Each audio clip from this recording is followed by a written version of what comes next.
Over the course of these 4 evenings, there's things that you would do differently, things that I would explain more clearly if I was doing it again, but I hope that what we've looked at has been useful.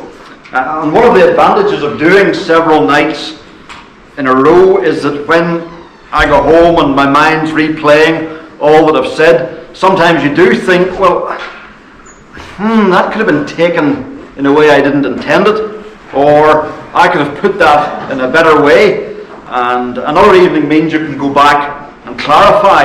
And I just want to clarify a couple of things. Oh, here we go. Same problem as last week. There we go. I want to clarify just a couple of things maybe from last week. We looked at these equations of salvation, and I found that they're a handy way to think and to test and to see what a person thinks and believes concerning salvation. Do they believe in first that good works brings salvation? Or do they believe the second, faith plus good works brings salvation? Or, actually the Bible teaches that faith brings salvation plus good works. And I just want to be clear on this simply because the equal sign, for some people, you might read the equal sign and think that I'm saying faith is salvation plus good works. No, faith in Jesus Christ brings, and I think if I was doing it again, I would use that little symbol. Faith brings salvation plus good works. That's the right equation there. And just want to be 100% clear on that. And then I put up a diagram last week that was unnecessarily complicated. It was because I had used it in another class and dropped it in. It was one that had circles on it. And we were thinking about it when we were talking about putting in what is one of our aims in evangelism or in apologetics. Sometimes we need to put in supporting structures so that people can understand the worldview that we are bringing. And we talked in terms of these circles, and what I would say is, tell them there are 2 circles. There's not just the natural realm. There's some people think that this is all there is. And here we are. This is what we want them to see, that there's both a supernatural realm and the natural realm. And so if you're busy trying to jot down last week's diagram with its 4 million circles, there's a stripped down, simpler version of it. Christianity says that there is both a natural realm and a supernatural realm. And if you think that this on the left is all that there is, and you go looking for evidence of the supernatural, evidence for God, then you'll always find a way of explaining it away, because there's nothing to act. There's no supernatural realm from which God can act into your realm. And so we want people to see that there's not just this, but they need to consider that there may be this. Both supernatural and natural. This evening, I want us over the 2 talks to look at some tools that we can have and use when we're faced with statements and arguments from those outside Christianity. And before I do that, I want to mention books, because if I don't do it now, I will forget.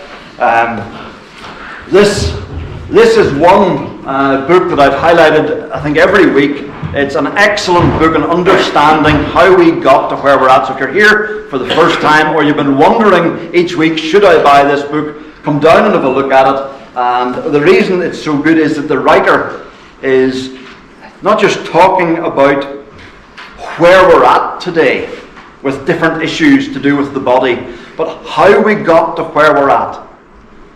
And then how we can help people understand where we're at and to think in a more biblical way. So Love Thy Body by Nancy Piercy. A lot of what we're going to think about tonight, this guy Greg Kuchel in this book Tactics deals with in a very, very readable fashion. I mentioned that one last week, but really There shouldn't be any of those left in the bookstall. I think there's more in the box under the table. And remember, there's 20% off the marked prices. And then the Dawkins letters, David Robertson, you get to watch somebody doing a lot of these things in practice. And I haven't read John Lennox's, one of his latest books, Have No Fear, but I'm a big fan of John Lennox. He's a mathematician from Oxford, from Armagh, and he's a winsome, gracious, intelligent, witty apologist, and he's a great example to be learning from. So, as I said this evening, I want us to look over in these two talks, to look at some of the tools we can have and use when we're faced with statements and arguments from those outside Christianity. But before we get there again, we will get there, that assumes that we are actually having a conversation. And getting to the point of having a conversation can be hard enough. And so I want to just touch on this a little bit before we go further, and think of, in a sense, some ways into conversations. There are gear crunchers. You know how it is, perhaps you've done it, I've certainly done it. You're driving along and you go to change gear and you go into the wrong one. The car lurches and you smash your face off the steering wheel, and it's really embarrassing if there's other people in the car. Well, there are gear crunchers in evangelism as well.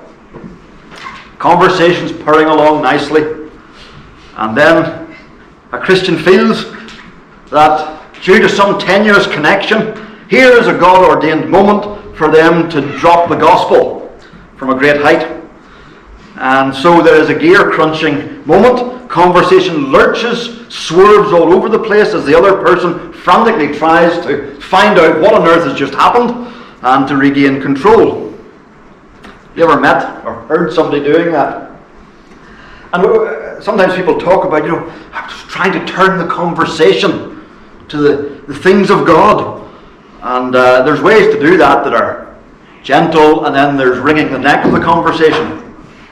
We don't want to be wringing the neck of the conversation. Tim Chester, in one of his books, paints this scenario. John was playing squash with an unbelieving colleague who had recently joined the company. During the game, Simon got hit by the ball and began jumping around the court in pain. Over a drink in the lounge after the game, John and his work made the match.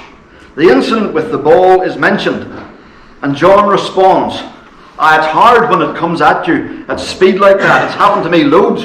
I once knew someone who got it straight in the eye. But have you ever noticed how God seems to play hardball with us in life?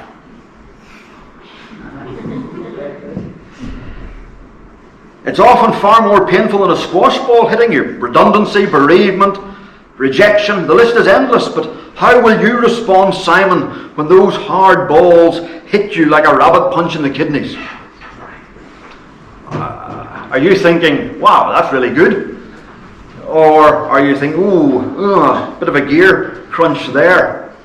And when it comes to bringing the gospel into our conversation, a friend of mine, an Irish minister, John Wood, cited a lovely phrase. He said, do the spiritual things in a natural way and the natural things in a spiritual way. And that's what we long for, and that's what we want. And if that's not how we're to do it, how then are we to do it? And there's first thing is just really obvious. Look for longings in people. Look for longings. These are obvious things, and I think we all do this. We all recognize these things. Maybe we're talking to someone who is devoutly religious, and they're longing for assurance, they're longing for certainty, they're longing for a sense of forgiveness or a sense of cleansing. And we know that the way they're going about it, they're never going to get there.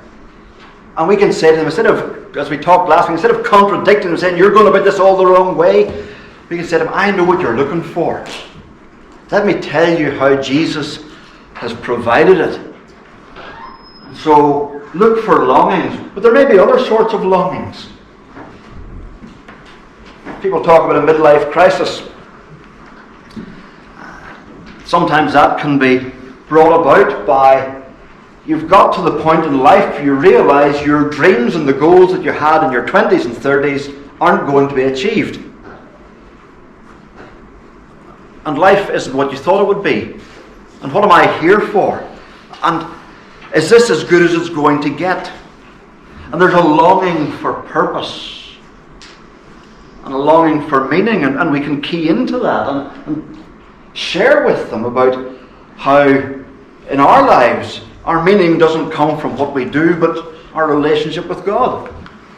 Or it may be a longing for justice.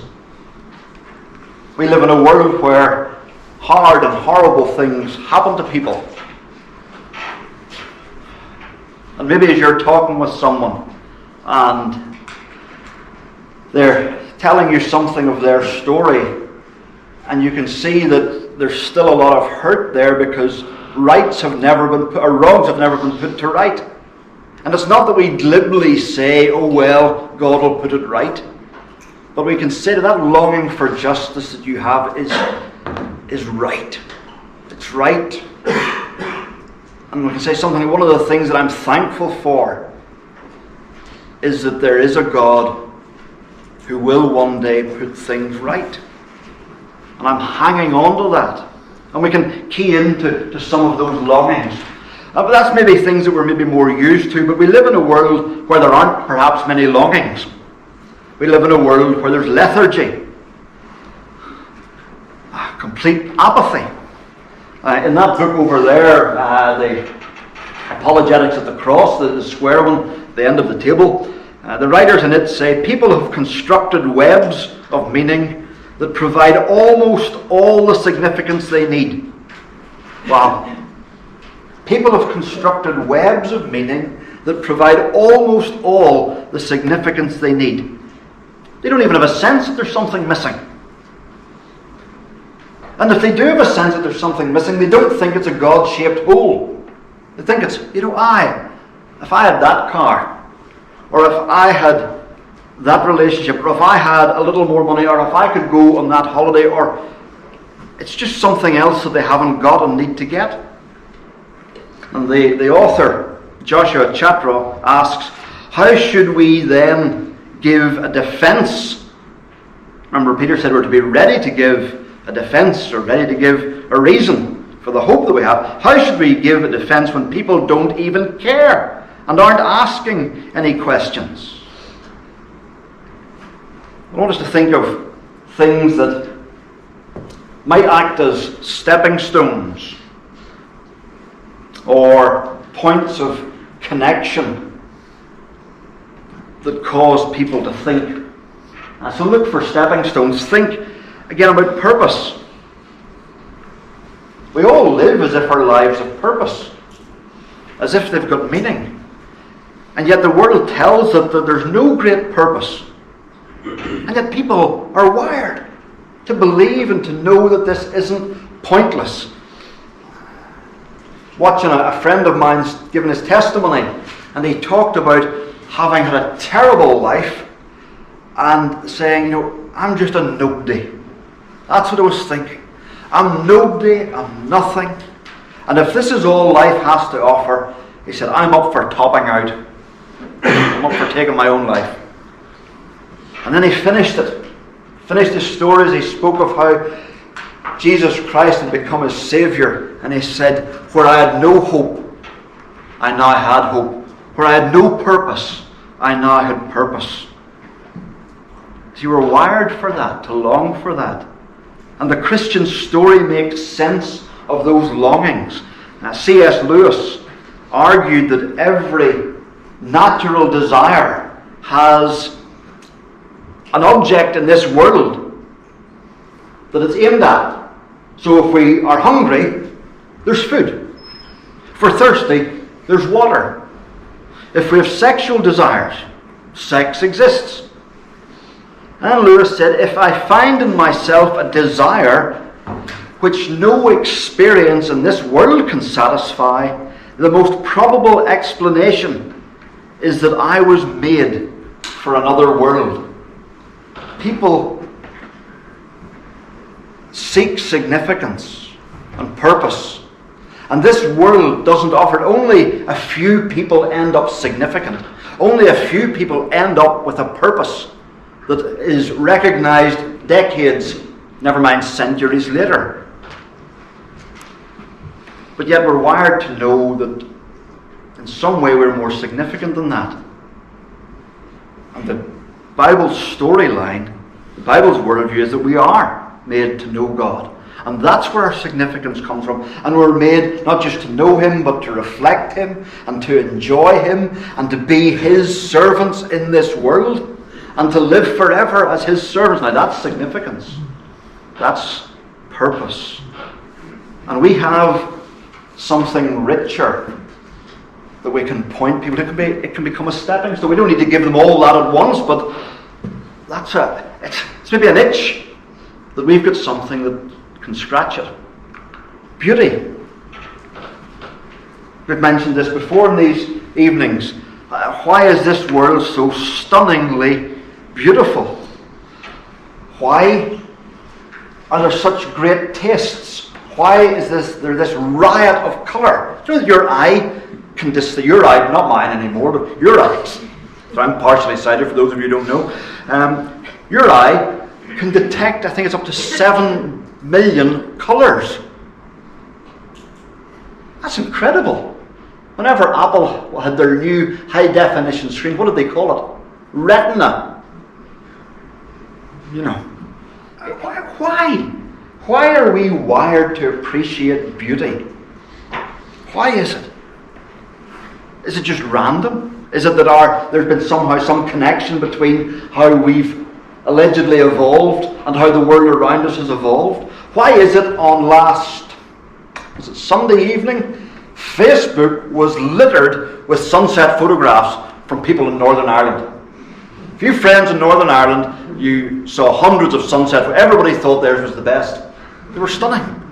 Why is it that we're wired for beauty? It's because we are created in the image of a God who is beautiful in Himself and who creates beautifully and who expresses His character lavishly and generously. That's why this world is beautiful. That's why we appreciate beauty. We can use that as a launch pad, a stepping stone, something maybe to help people think. Or maybe the other end of the spectrum might be justice. Not so much the justice that we were thinking of earlier, in terms of where somebody has personally been wrong, but that sense of altruistic justice, where people are wanting to fight against inequalities in this world and against abuse of power. And we can say, yes, that's a noble thing you're standing for. Sometimes we want to react against them because they bring a whole lot of other things with it that we don't agree with, but we can at least acknowledge that the sense of justice they have is a good thing. And perhaps the things that concern them concern us. You see, because we, as Christians, have this phenomenally high view both of human dignity and of God's creation. And we should have this sense and calling of looking after God's creation as stewards. That comes out of Genesis 1 and 2. And there's a lot going on in our world today that we might be dismissive of, but actually there are roots in there. There are stepping stones that we can connect with. Again, a different direction, but dissatisfaction. We've talked about it already. When we have everything, but it doesn't satisfy, or we aren't satisfied but think that we had more of something else than we would be. This can be a connection point. See, this is what happens when we make a good thing into a God thing. And sometimes we struggle when we try to connect with people and talk to them about sin. And we talk to them about sin in terms of rebellion, in terms of breaking God's law. And people immediately get defensive. Well, who do you think you are, judging me? Who do you think you are? You're so pernickety. You know, saying that it's not just our actions. Well, I haven't done those actions, but you've thought those thoughts. And they look at you with a face that says, oh, come on. But remember, we saw back in the first week that sin is not simply rebelling, but it's replacing.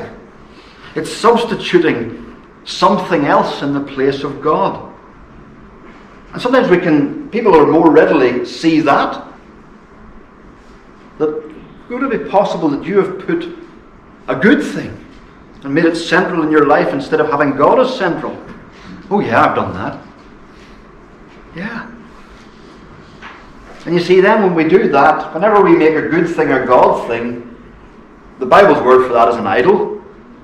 You might call it a substitute. It might be easier to grasp. But when those substitutes fail, we feel deep insecurity and angst. Because whenever we hang all our hopes on one thing, and it's not designed to take the weight and it crashes to the ground, we're left despairing. And that dissatisfaction that people sometimes find themselves in is because their substitutes have failed them, and we can connect with them there and say, look, there's something. Whenever we hang all our hopes on something that's finite, it'll not bear the weight, but there's something in someone that's infinite that we can't hang all our hopes on. And where your job will demand that you become its servant and that you slave yourself away and demand you give your all for it, this God will give himself for you and become as a servant and give his all for you.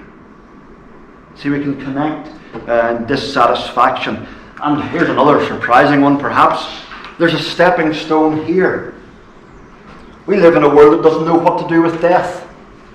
They really don't know what to do with death at times in our world. One of the newsreaders recently said, look, wear a black tie to my wife's funeral. We will be mourning. He recognized that there's been a change where we have a celebration of life,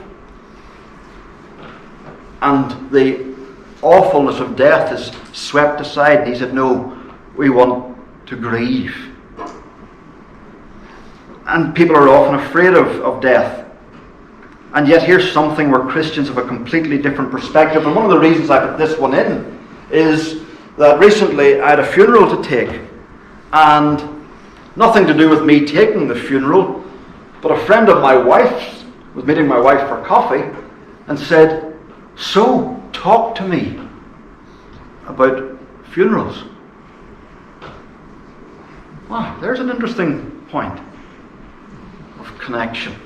But in a world that doesn't want to talk about these things, Christians can talk, not in a morbid way, but in a way that is bathed with hope. Because if God has set eternity in our hearts, we are wired for more life than this life can give to us. And so we are clued in to know deep down in our psyche that death is not the end. We should connect with that. So, look for longings, listen, and look for stepping stones where we can seek to connect in a conversation. So that's by way of getting into conversation. And then what we want to do for the rest of our time this evening, the rest of this lecture, and then the final one, is to think about detecting flaws in arguments. Detecting flaws in arguments. Detecting every unbelieving argument will have a flaw. Because God is truth and God is true.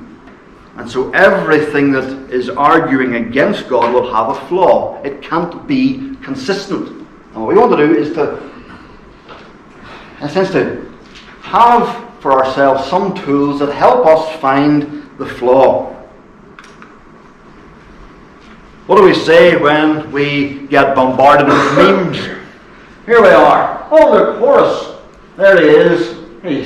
The Horus myth sounds very like the Jesus myth. Oh, the Mithras one looks very like the Jesus one too. And this claim here that the virgin birth and resurrection is just a mere retelling of some of these other stories from other cultures that predate Jesus. And maybe a young Christian looks at that and thinks, oh wow, maybe it is just a shoddy rip-off. What do we do? Or we see something like this. God is love, and then all these accusations against God, things that he has commanded or endorsed, and then this tagline, if God is love, Hitler deserved a Nobel Peace Prize. How are we to answer? Thinking about marriage, I believe in biblical marriage, and then all of these outlines from Scripture, or examples from Scripture, one man and his sister, one man and his dead brother's wife, one man and one woman and her servants, so on and so on and so on. Yeah, and it doesn't get that the Bible is not just prescriptive, but it's also descriptive. It describes messy situations. Or this one. What do we do to this thing here? Philosophy is like being in a dark room and looking for a black cat. Metaphysics is like being in a dark room and looking for a black cat that isn't there. Theology, like being in a dark room looking for a black cat that isn't there and shouting, I found it. Science is like being in a dark room and looking for a black cat using a flashlight. Who wouldn't want to be a scientist? This one. If you don't love me, I'll make sure you burn forever. It's creepy when he says it. Why is it beautiful when God says it? Memes. Those punchy little statements that, what do we do with them? What do we do with wider arguments? How do we not let them shake us? How do we not let them leave us baffled and bamboozled? Not just memes, but the whole wider arguments against Christianity. Just a word on memes before we move on, because there's another one. Back to that one. Christians can have memes too. If you think this was designed but this wasn't, then you're a fool. Not particularly effective, I think. In fact, I think that memes, these little punchy pictures with a slogan that's usually a put-down slogan, are not helpful for Christians to use. Especially in a hot-button environment, they reek of a slapdown. Especially when they're designed to show up the foolishness of an opinion that can be very close to what a person might conceive of as their core identity. Mocking transgender issues. It's not the way for Christians to go. These pictorial slapdowns, snide slapdowns, it's not designed to encourage conversation and relationship. They're soundbite slapdowns as well. And Christianity isn't really a soundbite culture. It's relational. And it's good news. And these things exist in a world of digitality where we are not face to face. It's much better to be sitting face to face. So let's not copy. But what do we do then? We want to figure out how to detect flaws. And rather than learn to answer every meme or every question or every argument, I want us to learn a better approach. Instead of, as one writer puts it, instead of dodging bullets or catching bullets, learn to take the gun off the opponent. And I want us, in a sense, to learn how to disarm by going after the flaws in an argument. Much of what I say this evening comes from a set of talks by an apologist called Greg Banson. A fabulously clear, logical thinker. He had a very famous debate with an atheist called Gordon Stein, in which he left his opponent baffled and, I would say, bamboozled. Some people used the phrase that he wiped the floor with him. Banson hated that phrase. And I think it's important that we grasp what Banson was like as we listen to some of his stuff this evening. The most he would ever say, his son said, was, I think I faithfully defended our faith. People said, "Oh, you wiped the floor with him." I think I faithfully defended our faith. And then he spent the next number of years, however long until Gordon Stein died, writing to Stein to seek to set before him the gospel.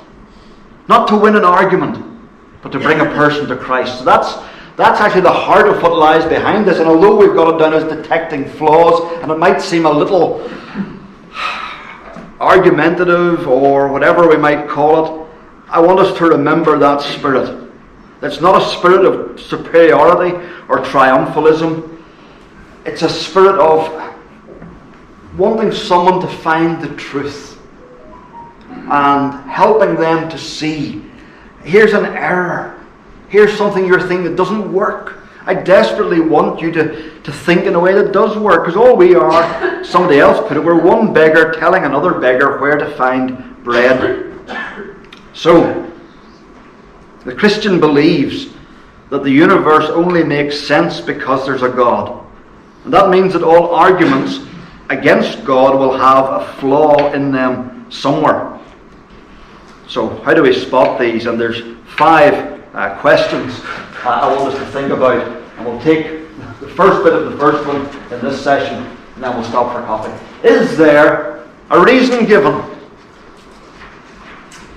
Is it a good reason? Somebody says something, ask yourself, is there a reason given? Second, ask, well, is the reasoning valid? Is the reasoning valid? Is it logically consistent? Are they consistent? Are they consistent in how they live this out? Now you might think, well, they might point the finger back at us and say, well, you're not consistent. But sometimes there are glaring errors and inconsistencies that we can see. Fourthly, ask, what are the consequences of what you're saying? If what you're saying is true, then this and this and this follow. Or, if what you're saying is true, we've already seen what it causes in other places and in other cultures. And this one here, and we really want to get to this one this evening, is what have they borrowed? What have they borrowed in order to say this? They say something, but sometimes in order to make their point, they've had to reach over into our box of values and worldview and beliefs, and they've got to borrow something out of that so that they can say what they want to say. If we can show that and see that, that's really helpful. So, there's the 5 of them set as questions. Here then, the first flaw, no good reason given. People often state things without giving any reason, and we're supposed to argue against their statement. But they haven't actually given any reasons. And yet you're meant to engage. You're meant to do the hard work. Why should we do the hard work? Make them do the hard work. Ask them, what convinced you of that? There are different kinds of unsupported argument. There's when it's just mere opinion. Very common. We hear it all the time in talk shows. Somebody says, that's your opinion. In my opinion, God doesn't exist. What do? Do we start into a whole load of evidences for why God exists? Or do we say, well, what's convinced you of that? What are the reasons for you haven't given me any reasons. What are your reasons? Opinions are worthless unless they're backed by evidence or expertise. Nobody goes to the doctor and the doctor says, well, sir, you have lung cancer. Well, that's your opinion. We don't do that. He shows you the x-ray, he gives you all the evidence, and you don't say, well, that's just your opinion. Whenever somebody shoots down our view and says, well, that's just your opinion, and we've given them evidence, we would like to say to them, well, what has convinced you of that? What has led you to your conclusion? How did you arrive at this? Another version of this is sidestepping the need for a reason. Well, that's okay for you, but it's not for me. That's true for you, But that's not true for me. Everyone has to find their own truth. I think we need to react to that with maybe a raised eyebrow. Truth is truth. Truth isn't personal. True for you is an empty statement. Truth just is. Again, you wouldn't say that to a doctor. That might be true for you that I have cancer, but it's not true for me. Remember Rabbi Zacharias? Somebody said to him, I don't know who Rabbi Zacharias is, he's of Indian origin. Somebody said to him, Rabbi, you see, you're very black and white. Never mind that. You see things in black and white. You need to grasp that in the Eastern world, it's not either or. It's both and. And Rabbi, he's telling me, an Indian, this. He's telling me about the Eastern world. But even in India, we look both ways when we cross the road, because the bus is either coming to knock you down or it's not.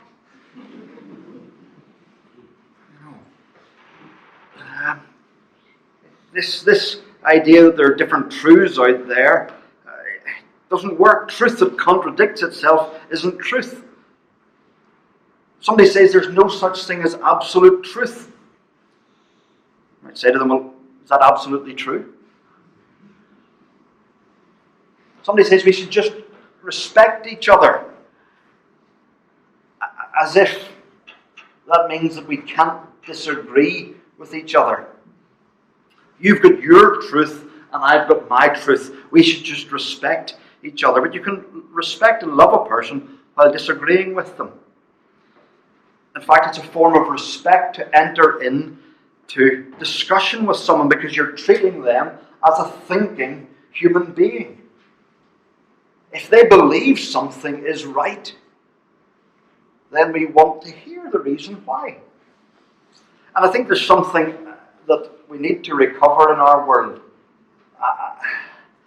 And I was talking with a student today about this, and we need to recover the difference between acceptance and approval. And if there's something that we could convey to people in all sorts of discussions, that there's a difference between acceptance and approval. The question I was asked was about homosexuality and my response to gay people. I said, well, we're made in the image of God. Every single human being is made in the image of God, therefore they are valuable and they are precious in God's sight. I said, what our world needs to recover is a difference between acceptance and approval. I can accept somebody as valuable. I can care for them and care about them without approving of what they do. Our world has flattened that distinction. Flattened it completely. We talked a couple of weeks ago about how, oneism and twoism, the flattening out and the removal of creator, so there's just creation. Well, this is one of the things that gets lost. Whenever you remove the idea of there being a creator and a creation and a God who makes distinctions, you remove the very idea that there's a God who could value somebody and yet disapprove of what they do. And so therefore humans, whenever you've removed the God who actually gives us the criteria that would say that's a right action and that's a wrong action, when you've removed him, then all you're left with is human standards. And you've lost the ability to say, I accept you, even though I don't approve of what you do. Our world has lost that. And I think that's a consequence of losing God. And so we need to reintroduce that. And show that this, God accepts us in Jesus Christ, whilst not approving of everything that we do. That's the very air that a Christian breathes. You see, because we are recipients of it, we can show it to people. We must show it to people. And I think it's particularly necessary to state it, but also to live it. So that's not really directly connected with this, but it flows out of this sort of statement. We should just respect each other. You should accept that I've got this truth and you've got your truth, and we'll just leave it at that. Well, we can respect each other while disagreeing with each other. We can accept each other without approving of each other. So, first flaw, no good reason given. And we'll come back to this. I think we'll pause.